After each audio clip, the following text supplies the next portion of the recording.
जैसे कि मैंने आपको बोला था कि मैं बिल्कुल बिगिनर से लेके जाऊंगा आपको। ठीक है, तो बेसिकली जो फंडामेंटल्स हैं वेब के हम उनको देखेंगे।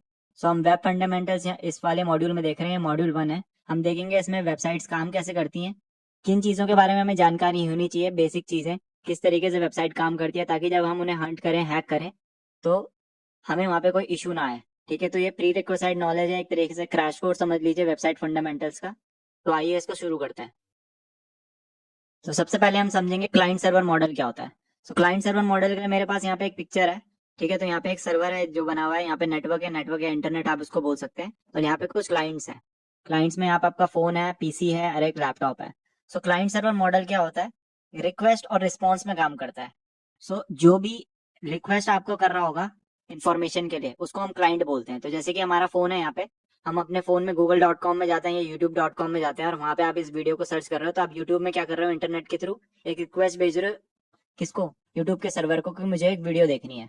ठीक है, तो इस वीडियो को जब यहाँ पे आपकी रिक्वेस्ट जाएगी यूट्यूब के सर्वर पे, तो यूट्यूब का सर्वर फिर उस वीडियो के साथ जो भी डिटेल्स होंगी वो आपके फोन तक भेजेगा या लैपटॉप तक भेजेगा वाया रिस्पॉन्स। तो जो रिक्वेस्ट करता है उसको हम क्लाइंट बोलते हैं, और जो रिस्पॉन्स करता है उसे हम सर्वर बोलते हैं।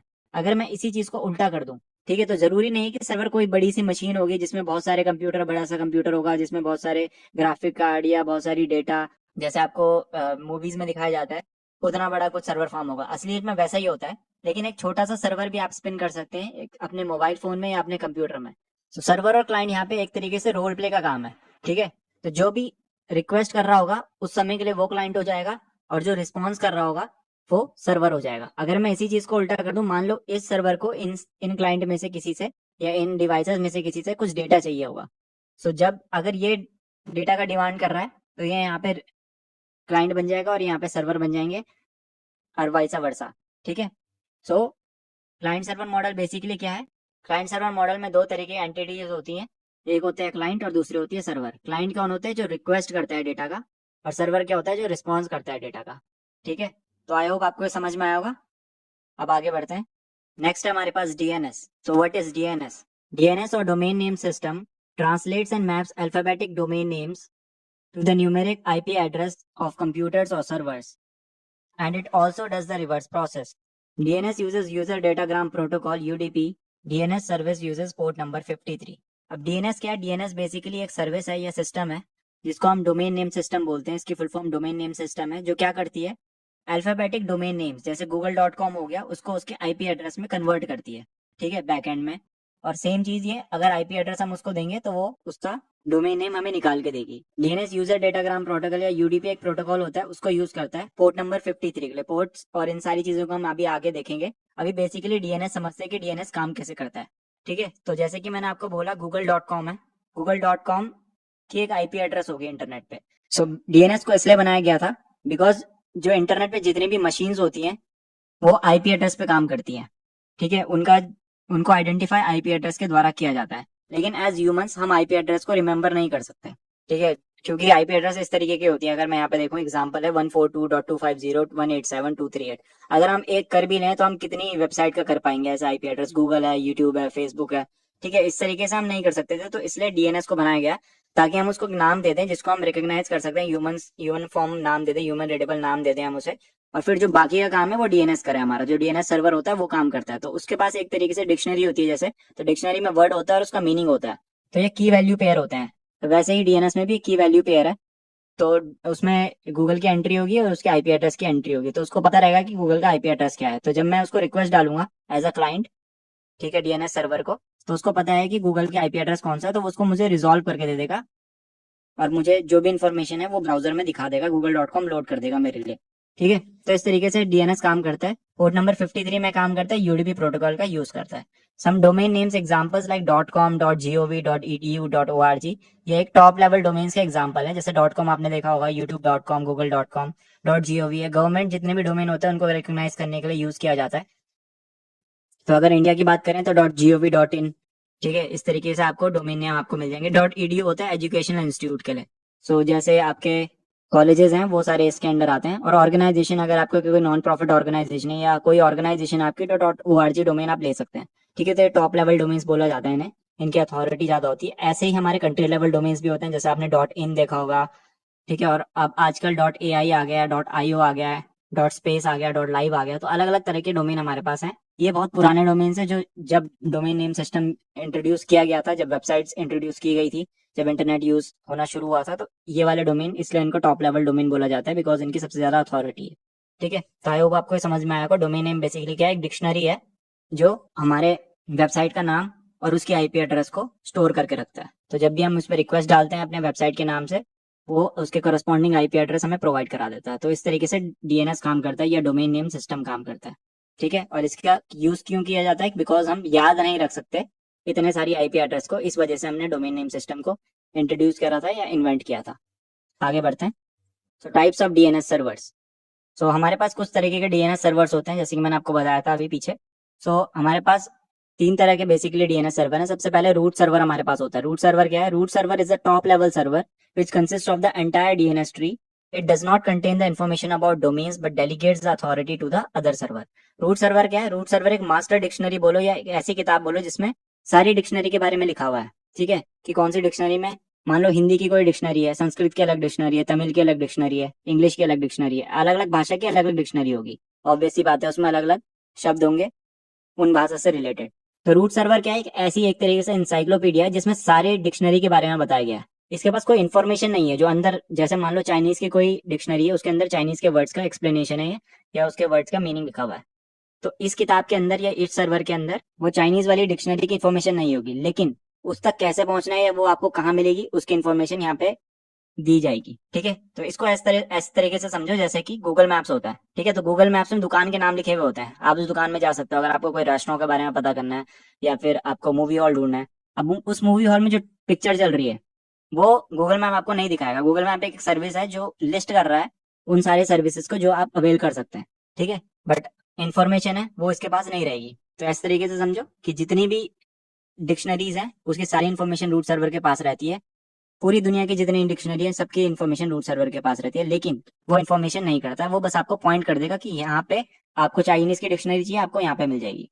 ठीक है, नेक्स्ट है हमारे पास primary servers. Primary server stores a file about its zone. It has authority to create, maintain and update the zone file. तो एक जोन फाइल होती है DNS की, ठीक है, जिसमें सारी इन्फॉर्मेशन लिस्ट होती है किसी भी डोमेन की। तो मान लो google.com है, तो google.com की जितनी भी इन्फॉर्मेशन होगी DNS रिलेटेड, उसकी IP एड्रेस, उसका बाकी चीजें जितनी भी होती होंगी, ठीक है, जैसे मेल सर्वर की इन्फॉर्मेशन होती है, वो सारी चीजें प्राइमरी सर्वर जो DNS सर्वर होता है उस डोमेन का, उसमें स्टोर करके रखते हैं। तो google.com का कोई सर्वर होगा DNS सर्वर, जहां से हम इन्फॉर्मेशन ले रहे होंगे, जहां पे गूगल की इन्फॉर्मेशन स्टोर होगी। ठीक है, तो जो प्राइमरी सर्वर होता है उसमें सारी इन्फॉर्मेशन स्टोर होती है किसी भी डोमेन के बारे में। सो अगर मैं वापस इसको डिक्शनरी वाले एग्जाम्पल से समझाऊं आपको, तो ये वो डिक्शनरी है जिसको हम ढूंढ रहे थे। रूट सर्वर में इस डिक्शनरी का पाथ लिखा गया था, ये वो है जो डिक्शनरी है जिसमें हम वो वर्ड का ढूंढ रहे हैं, या वो डोमेन का डेटा ढूंढ रहे हैं, या वो वर्ड का मीनिंग ढूंढ रहे हैं। ठीक है, नेक्स्ट है secondary server. Secondary server transfers complete information about a zone from another server which may be primary और secondary server. The secondary server does not have authority to create और update a zone file.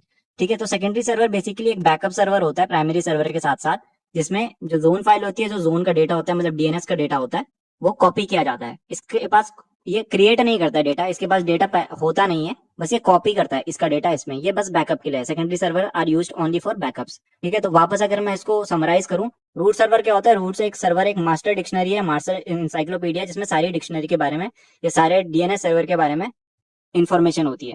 ये कोई information store नहीं करता है, बस information होती है कि हम उन सर्वर्स तक या उन डिक्शनरीज तक कैसे पहुंच सकते हैं।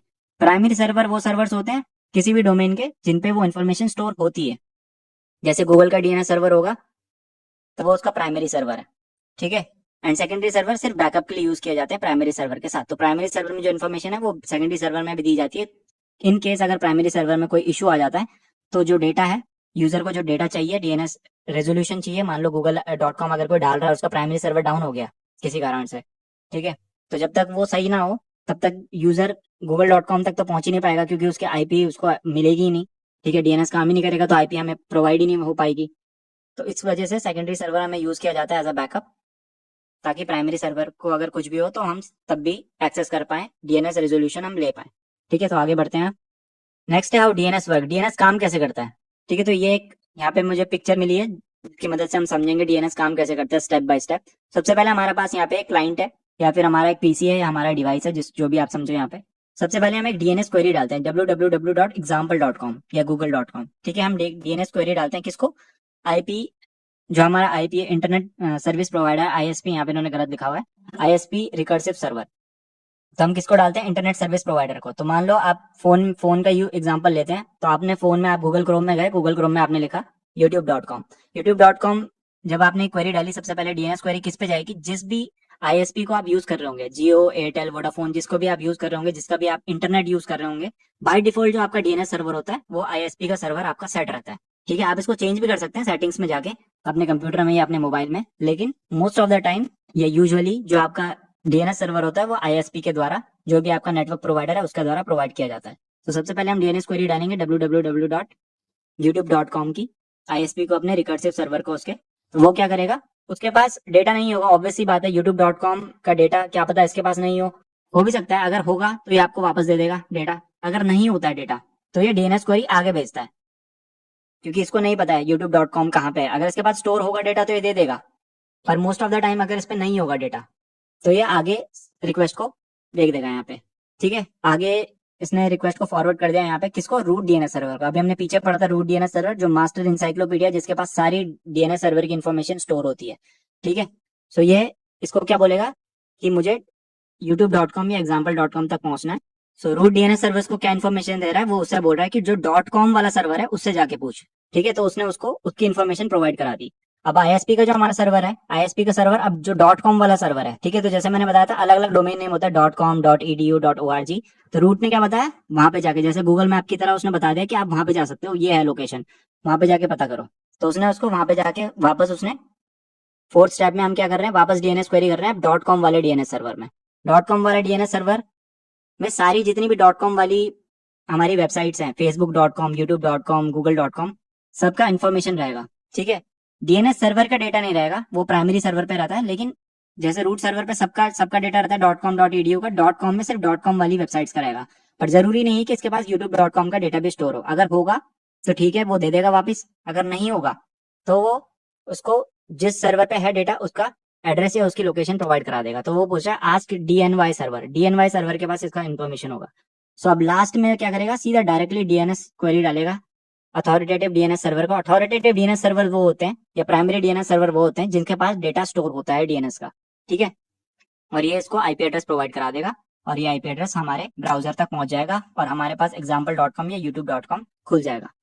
ठीक है, तो आई होप आपको समझ में आएगा। एक बार मैं इसको समराइज कर देता हूँ, वापस समझा देता हूँ, थोड़ा सा हौच पौच हो गया होगा, आई नो। सबसे पहले हम क्या करते हैं, हम अपने मोबाइल में ब्राउजर को खोलते हैं, ब्राउजर में हम टाइप करते हैं youtube.com। youtube.com जैसे ही हम टाइप करते हैं, हमारा जो रिक्वेस्ट है वो जाती है आईएसपी को। आईएसपी कौन है, हमारा जियो, एयरटेल, जो भी नेटवर्क हम यूज कर रहे हैं। अगर उसके पास वो इन्फॉर्मेशन होगी youtube.com की तो वो हमें प्रोवाइड करा देगा, अगर नहीं होगी तो वो रूट सर्वर के पास जाएगा। रूट डीएनएस सर्वर के पास सारे डीएनएस सर्वर्स की इन्फॉर्मेशन होती है, जैसे कि .com डीएनएस सर्वर्स की, जितनी भी वेबसाइट .com पे बनी है, .edu, .org, सबकी।